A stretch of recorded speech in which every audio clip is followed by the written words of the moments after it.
sitting right off of the memorable Highway 66, is quite possibly of the most staggering excellence in America, as the perfectly clear water welcomes numerous voyagers to parlor in her blue enveloping tidal pond. The blue opening of New Mexico conceals a harrowing history beneath. Under the hint of swimmers having a great time sits one of the country's most mind-boggling and neglected cave frameworks, initially utilized for preparing scuba understudies.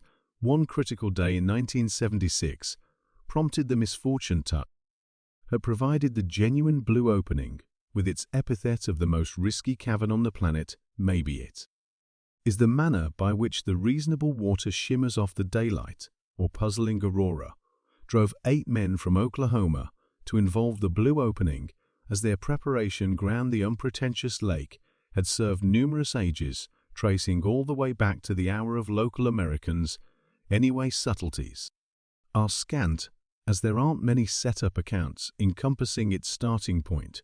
What we cannot deny is that the blue opening siphons around 3,000 nerve of water each moment from a hole roughly 80 ft. Profound for those courageous to see the opening in real life.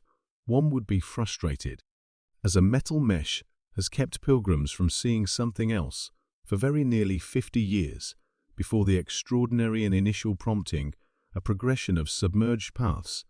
The issue is that there aren't any guides or put-down accounts of earlier investigations, so when the 8 men from Oklahoma started to investigate, nobody might have guessed what occurred next.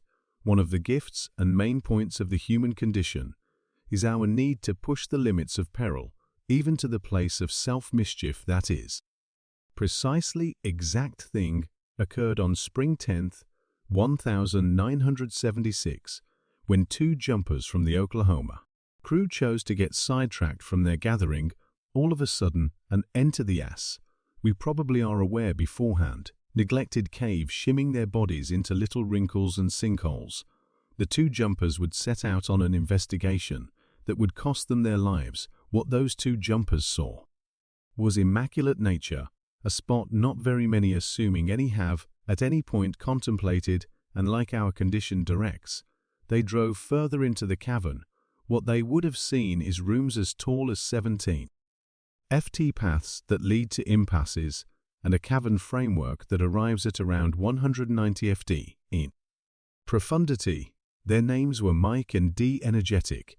They were understudies at Oklahoma State College, previously cautioned not to stray from their gathering. Mike and David let their interest outdo them after seeing that their kindred jumpers had disappeared. The gathering from Oklahoma immediately educated the New Mexico specialists, and a plunge group went in after them, having next to zero data about the caverns. Their endeavors on that day have helped overcome any barrier between the known and obscure encompassing the blue opening. Tom Hawkins, a longtime jumper and resigned judge, was an individual from the salvage group. His record has given the public clearness of the risks that lay beneath such a quiet surface. Hawkins noticed that the doorway into the cavern was limited to the point that few jumpers needed to eliminate their hardware just to enter. Once inside, equipped with an electric lamp, Hawkins and the group cleared their path through the different offices of the cavern, making note of a portion of the perils. Hawkins reviews the nerve-wracking acknowledgement of what those 2 jumpers persevered in their last minutes. Hawkins said simply, envision yourself in Carl's terrible sinkholes, however loaded up with water and without light. For those of you pondering Carl's awful caves, has a well-known chamber named the huge room with aspects of 4,000 ft long, 625 ft wide, and 255 ft high. The understudies got no opportunity in an office of that size, with no light or air. The 2 jumpers from Oklahoma were casualties to a watery grave. Mike's body was found on the primary day close to the entry of the cavern. It appeared to be that before he passed, possibly he didn't adventure into the cavern, similar to David, or was some way or another ready to make out the dull paths. As he endeavored to get back to the surface, for David, it would require an additional 1.5 months to find his body. Many elements added to the postponement, including unfortunate perceivability the obscure offices of the cavern, and the sheer fat reality that very few jumpers needed to partake in something that had previously guaranteed different resides at last. David's body was tracked down in a branch off and got back to the surface where he and Mike were appropriately covered. Improvised representations of the cavern were made, and it nitty-gritty how broad of an organization the ways were and why it took such a long time to find which one David entered. Because of this misfortune, the city of Scenic Rosso, New Mexico fixed the opening with a mesh that permitted water to top off the blue opening, yet kept travelers from entering. This ought to have filled in as a sign of the risks of submerged investigation and the misfortune that happened in 1976, yet regardless of what had happened, another variety of swashbucklers took a stab 40 years after the fact to their inopportune death from 1976 to 2016. The misfortune that happened remained generally obscure by the overall population. Various strides past the metal mesh were added to keep travelers from investigating the caverns, including the U.S. Armed Force Corps of specialists unloading rocks and garbage into and around the incredible two additional block paths into the cavern, and their endeavors worked. Nobody entered the cavern again. To some degree, for the time being, the genuine lake had returned to its unique utilization of being appreciated by the general population while filling in as a vast water-preparing community for jumpers. That was until a trying campaign was brought forth to resume the extraordinary and permit two experienced jumpers to additional guide the cavern and its paths. The ADM investigation establishment chose to devise a thinking for even a moment to game plan to complete what Tom Hawkins and his plunge group began, enrolling the assistance of two veteran jumpers, Shane Thompson and Mike Youthful.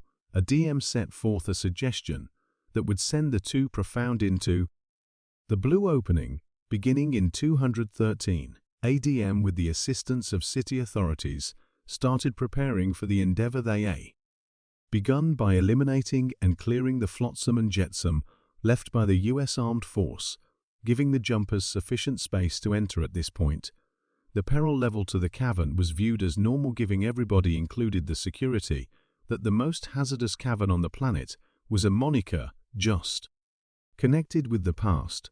Once the garbage was clear, the thought was that both the two men would enter together, associated by a plunge line that would guarantee both Thompson's and Youthful's well-being. Following a progression of numerous endeavors to delineate the launch of the cavern on spring 26, 2016, Thompson and Youthful would branch out and endeavor to lead the most in-depth examination of the cavern.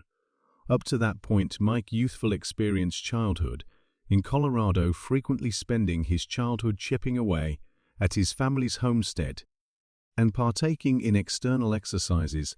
Ultimately, he fell head over heels for plunging, something he would devote himself to during the 90s with a foundation and mechanized hardware. Youthful is at the front of jumping development, helping plan new gear, for example, a rebreather, a device that will be referenced later. Youthful would take an interest in numerous investigations.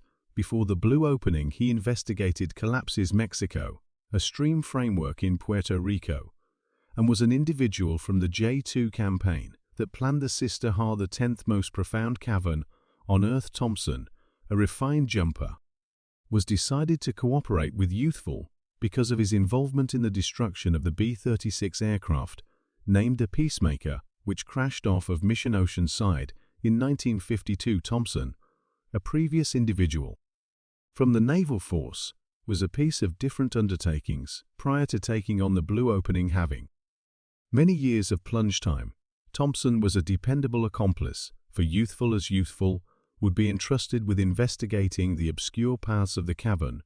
What makes the cavern framework so risky is the sheer measure of ways and branch-offs that end up as impasses to battle. This Thompson was entrusted with keeping Youthful safe, an undertaking Thompson neglected to do.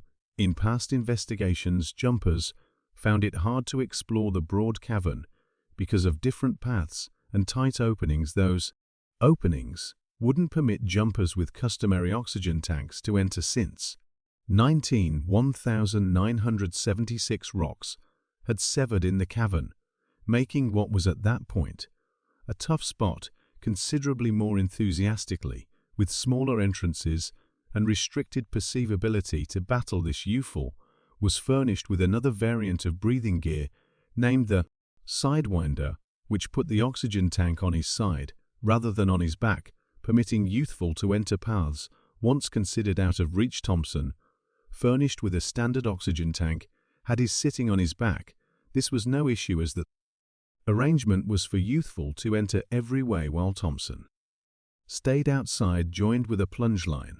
Should youthful have gotten lost or found a way was an impasse, the line would lead him back to Thompson in security. Outwardly subsequent to understanding that the path was an impasse, youthful chose to pivot, unfit to see more than 2 ft before him. As a result of the flotsam and jetsam kicked up during his hunt, it stunned youthful when he caught to a frightened Thompson, though no one can really say why went into the way after youthful, in spite of having hard war that made that task almost unthinkable. Muddled and confounded youthful depended on his preparation and jump line to find the exit plan. After finding the initial, youthful sent Thompson through first. After Thompson left, youthful started to do likewise before the plunge line was out of the blue, torn from his hands, leaving him caught. Without really any ability to know east from west, youthful started to overreact as more garbage kicked up during the exit. So not in the least did youthful not realize which hole prompted a leave. He was unable to try and see where the holes were. Frenzy had started to set in, however his gear kept him quiet. Both Thompson and youthful had something many refer to as a rebreather on them.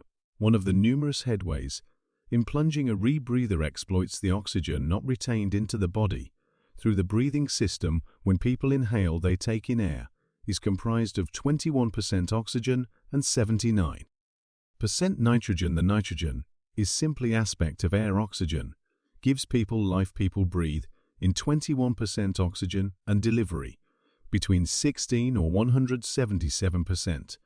As they inhale out, a rebreather exploits the unabsorbed oxygen to give jumpers more air while submerged. A rebreather is a shut circle that is associated with an oxygen tank.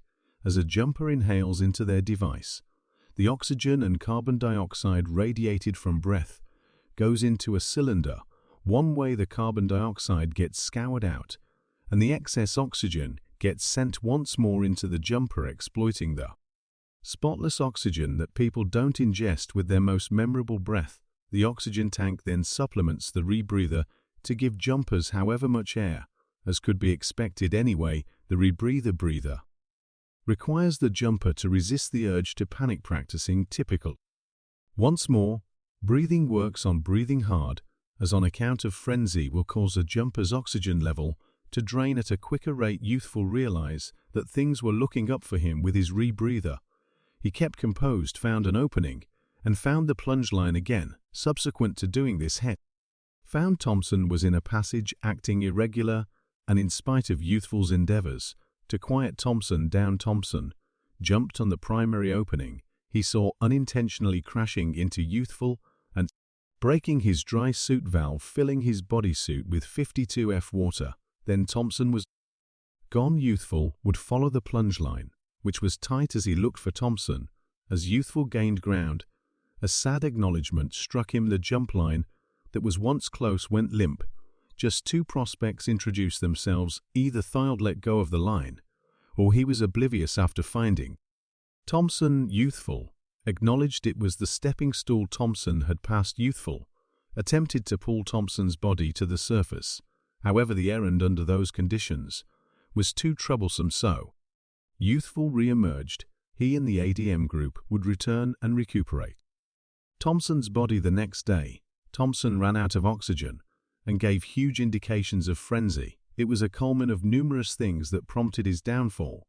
We won't ever understand what Thompson's viewpoint cycle was, or what different choice he might have made to save his life. Yet with the cavern guaranteeing one more casualty, the incredible was returned and has stayed an extremely durable element since. Thompson was 43 years of age.